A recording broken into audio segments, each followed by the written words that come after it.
j'ai découvert pourquoi mon voisin surveillait ma maison. Et j'aurais préféré ne jamais le savoir. Salut, moi c'est Jérôme.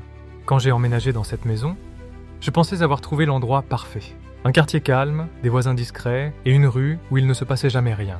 Mais il y avait une chose que je n'avais pas remarquée au début, mon voisin d'en face, un homme d'une 50aine d'années, toujours seul, toujours silencieux. Les premières semaines, je le voyais parfois arroser ses plantes ou rester assis sur son porche. Rien de particulièrement étrange. Mais petit à petit, j'ai commencé à remarquer un détail qui me mettait mal à l'aise. Chaque soir, à la même heure, il sortait sur son porche et regardait directement ma maison. Au début, je pensais que c'était une coïncidence. Peut-être qu'il regardait simplement la rue, mais un soir, en fermant mes rideaux, j'ai croisé son regard.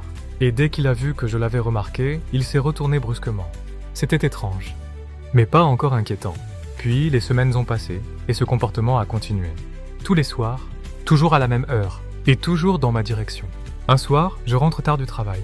Il devait être presque minuit. La rue était silencieuse, presque déserte. En passant devant la fenêtre de sa maison, j'ai vu qu'il était assis dans son salon. Et là, j'ai remarqué quelque chose dans ses mains. Des jumelles, et il regardait vers ma maison. Je me souviens que mon estomac s'est noué immédiatement. Pourquoi quelqu'un utiliserait-il des jumelles pour regarder la maison d'un voisin ? À partir de ce moment-là, je n'arrivais plus à ignorer la situation. Les nuits suivantes, j'ai commencé à observer discrètement depuis mes rideaux.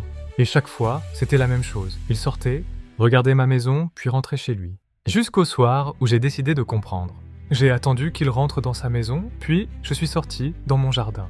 De là, je pouvais voir une partie de son salon à travers sa fenêtre. Et ce que j'ai vu m'a glacé le sang. Sur le mur derrière lui, il y avait des dizaines de photos.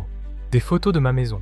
Certaines prises depuis la rue, mais d'autres semblaient me venir de l'intérieur. Je reconnaissais mon salon, ma cuisine, même le couloir. À ce moment-là, mon cœur battait si fort que j'avais l'impression qu'il allait sortir de ma poitrine. Comment avait-il pu prendre ces photos ? La seule idée qui me venait à l'esprit était terrifiante. Alors, malgré la peur, j'ai pris une décision. Je suis allé frapper à sa porte. Quelques secondes plus tard, il a ouvert.